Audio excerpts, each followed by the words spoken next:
Are you satisfied with your understanding of sustainability?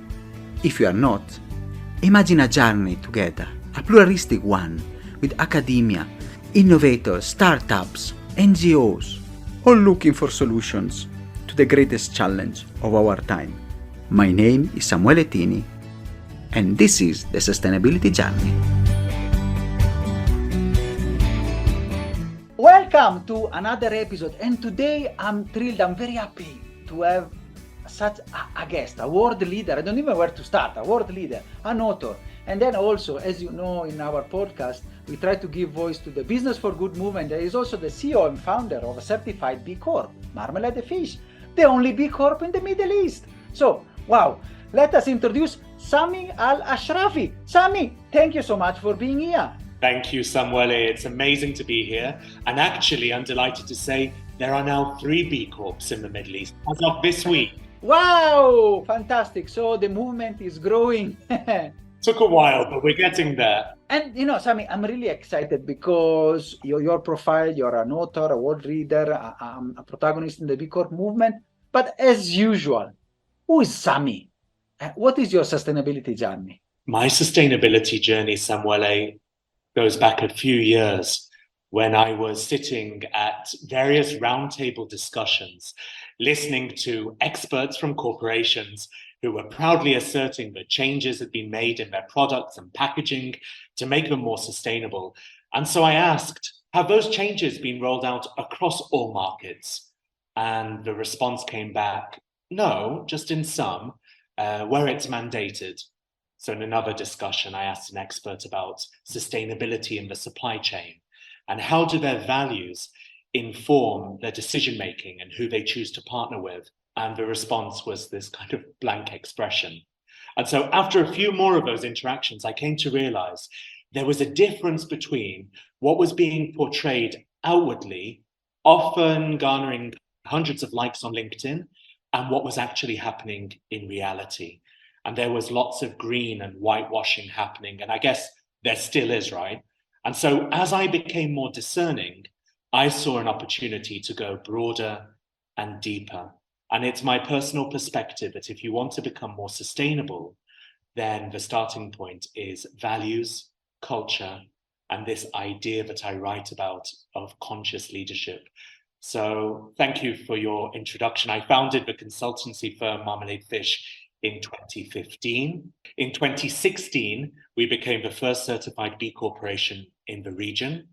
And because we were attracted to this idea that it was globally benchmarked, and importantly, it was independently verified. And we quickly realized during the impact assessment that we thought we were doing great work, but actually we were really at base camp on that never-ending journey of continuous improvement.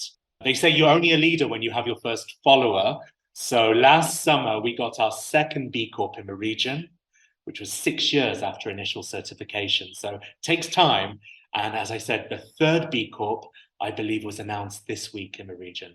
So we're getting there. And really, it's a journey, and it's really also in line with the results and the work they have done. So it's a benchmark, and it's also this community and the gathering. So when somebody like you open the floodgate, then people will start and seeing the importance and the work.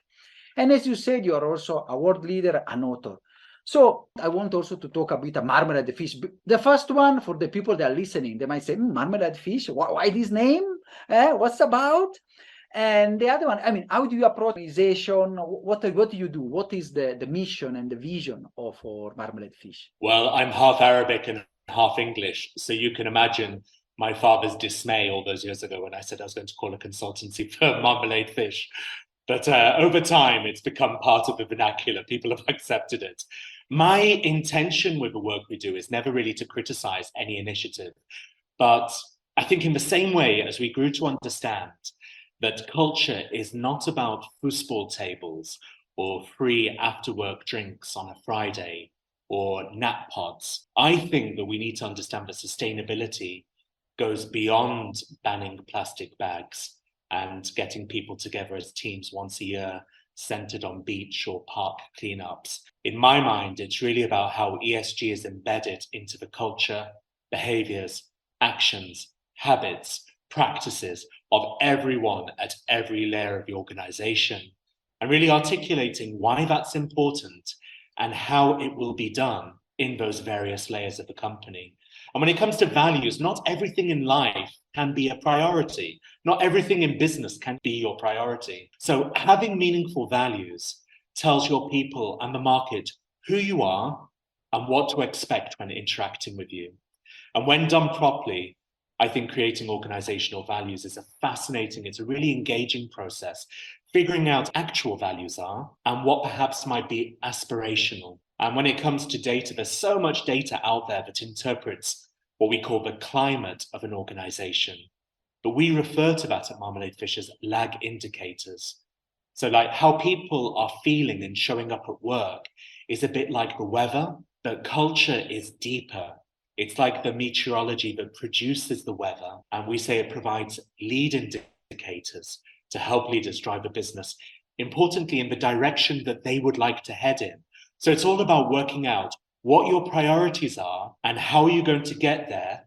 And as part of a process, you're tapping into the collective intelligence of the organization, understanding what are the blind spots, therefore, what are some of the potential antidotes, but don't just deal with the symptoms, but the root cause of any resistance or unhelpful processes and behaviors that are going to get in the way of realizing the culture change. Thank you, Samie. And I really want to add on that, especially the role of culture from the organizational behavior, the work culture and the MBA. Everybody is discussing about culture. Culture is so important for transformation, for change. So you are now a world leader. You have worked with big organizations, with governments. Which are the culture, the region that you think they are interesting and challenging to work? Can you tell us a bit, about that? Well, great question. Well, I love being a global citizen, Samuele. So whilst I'm global in that nature, I'm always about celebrating what's local. And I think I'm fortunate because I have this unique perspective of being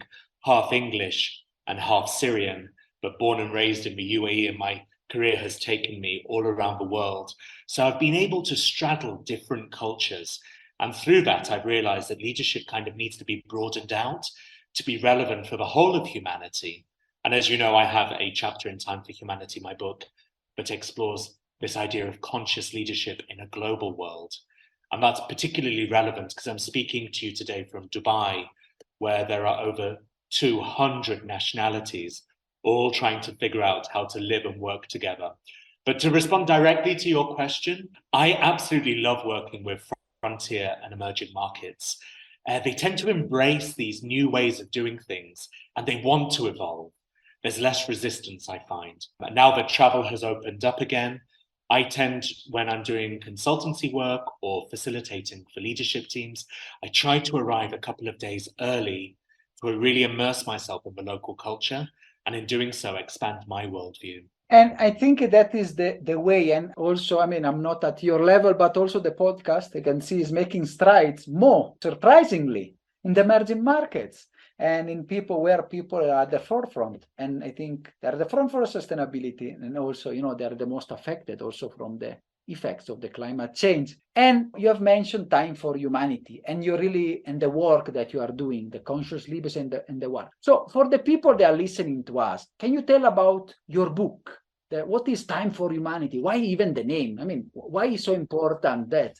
And what is the inspiration? Why at this particular time you wrote it? Well, it's a guide to conscious leadership, and it's rather unusual, or if we try to reframe that, let's say it's unique. It starts off in the world of business and ends up looking at brainwaves and how to strive towards inner peace. But the book is offered like a mosaic of ideas, and like any guidebook, it invites readers to research and explore the bits that resonate with the reader. In a sense, it's also like a memoir.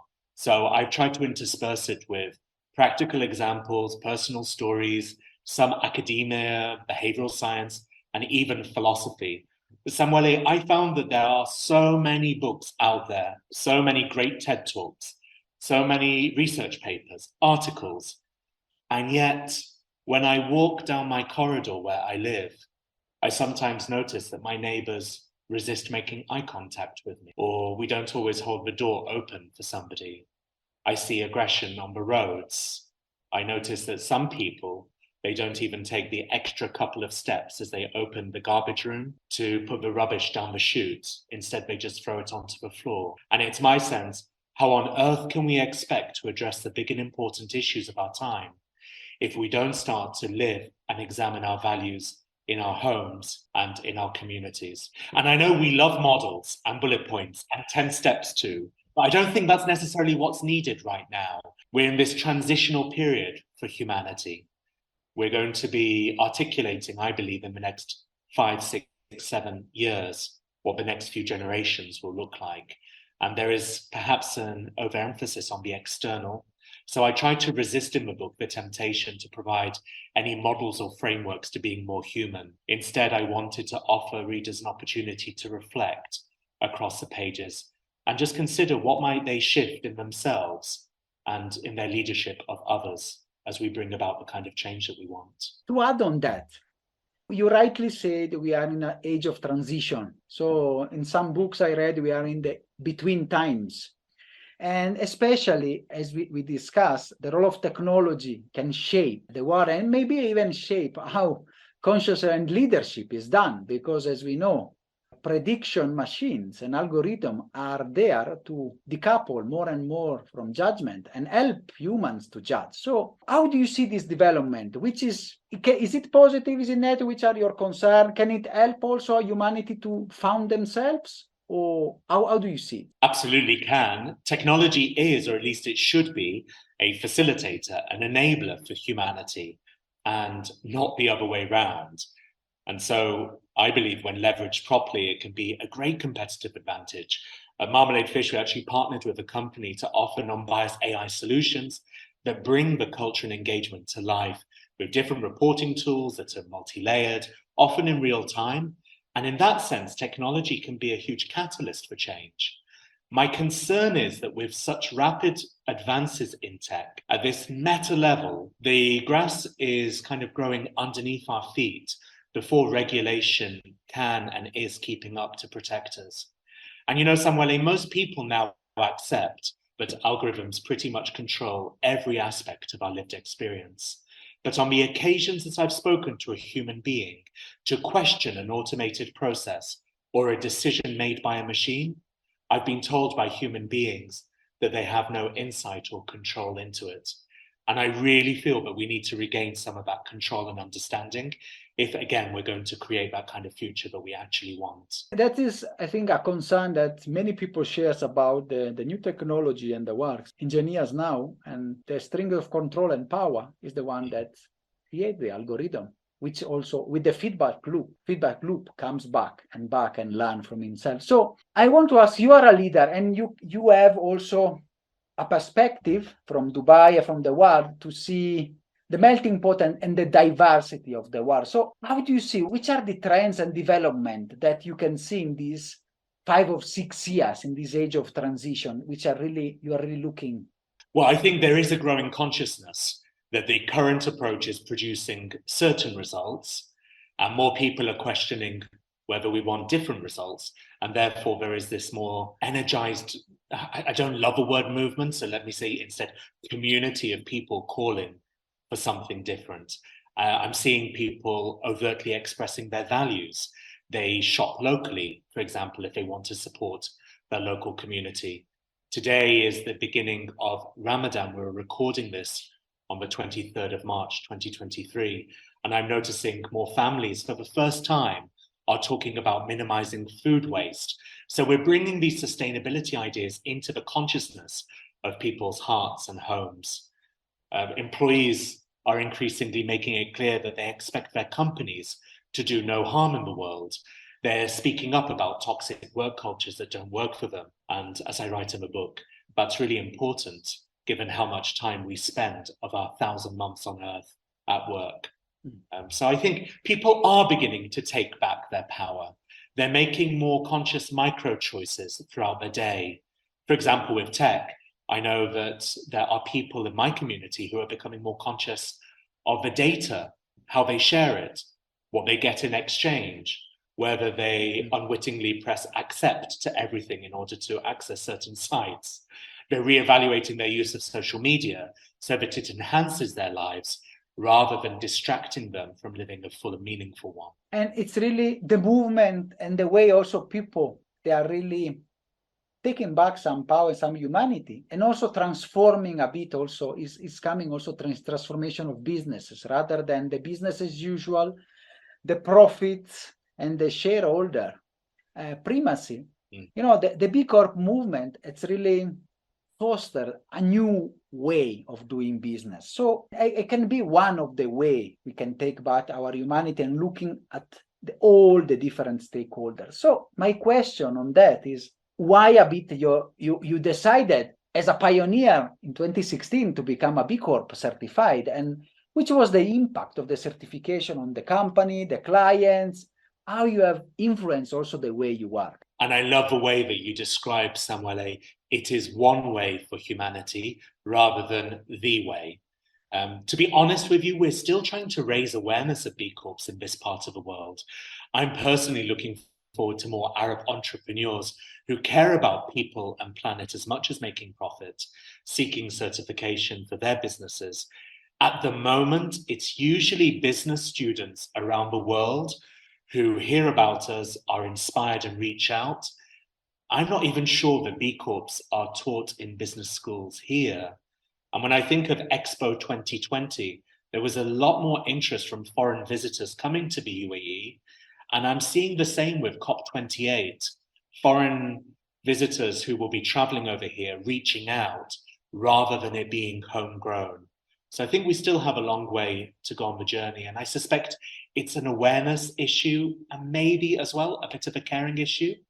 But the greatest advantage it's had for Marmalade Fish has been growing our pool of associates. It really has helped us attract the most talented and passionate people who want to deliver for the clients and hopefully make the world a better place. This is the talent attraction, the work, and the sense of, say, community that is coming up from the movement. As you know, since you are a leader there, do you have, and maybe people are listening to us, especially from the emerging market, and they say, B Corp, which advice you can give, being also based in the frontier emerging market for people, for businesses, organization that they want to become certified or adopting sustainable practices? Well, my advice would be don't approach it like a project. Try and engage people, and in doing so, shift your mindset from this cycle of short-termism that we currently find ourselves in towards that medium to long-term thinking. And I know it's not easy. So it's something to work towards rather than achieving. I think we're so used to deploying initiatives and projects, and often they're top-down, creating a buzz, a hive of activity, or we use terms like Big Bang or it's next flavor of the month, before we turn our attention to the next thing, which is understandable given the uncertainty that we're experiencing in the world right now. But that's not how B Corp or those equivalents work. It's about a commitment to nurturing a healthy culture, growing will and skill where everybody feels that they can contribute. And that takes time, it takes conscious effort. And it's really a journey. And we can say you are not alone in this journey. And to give my very humble and our very humble support, also the podcast is born just to give people that they want to embark in journeys, just ideas and listening to changemaker like you on how to progress and better. And really, since we will be talking a lot because you are very insightful, but we are approaching the end, and I want to ask some more recommendations. So you have written in the book, The Time is for Conscious Leadership, the Time for Humanity. What do you recommend for people that they want to become more conscious leader and they want to regain their humanity? Well, if you're waiting for other people to change, and actually be that in relationships or politics or big business, you're likely to be waiting a really long time. So my message is we are therefore called to change ourselves. We can either choose to keep fighting the current or the existing dysfunction, or we can come together as conscious leaders, and I use a term, out-create something different and new. And there is so much good in the world. I know we don't often see it on our feeds or when we're doom scrolling, but my advice would be start or join a community of other conscious leaders. And that's what you're doing with your podcast. That's why the hashtag Time4Humanity is more than just a book title. It's a way of connecting into and sharing inspiration. Sometimes, Samuele, I just go on Instagram, put in the hashtag, and I just sit there tapping into the energy of it all. As I say, there is so much good out there in the world. And if we can come together, it's more likely that we'll build energy behind this community. Thank you so much for this positive and wonderful message. And if I may add as well, for another recommendation and call would be read the book and trying also to share and really become part of this change and this change maker community to really regain and solve the problems that are at stake for the next 5 or 10 years for our species. So I want really to thank you so much, Samie, for this wonderful episode and for your time. It has been an inspirational episode. Thank you. Thank you for all you do as well, Samuele, and to your listeners for taking time out to listen to this. Are you satisfied after this wonderful episode? Let's continue together our sustainability journey.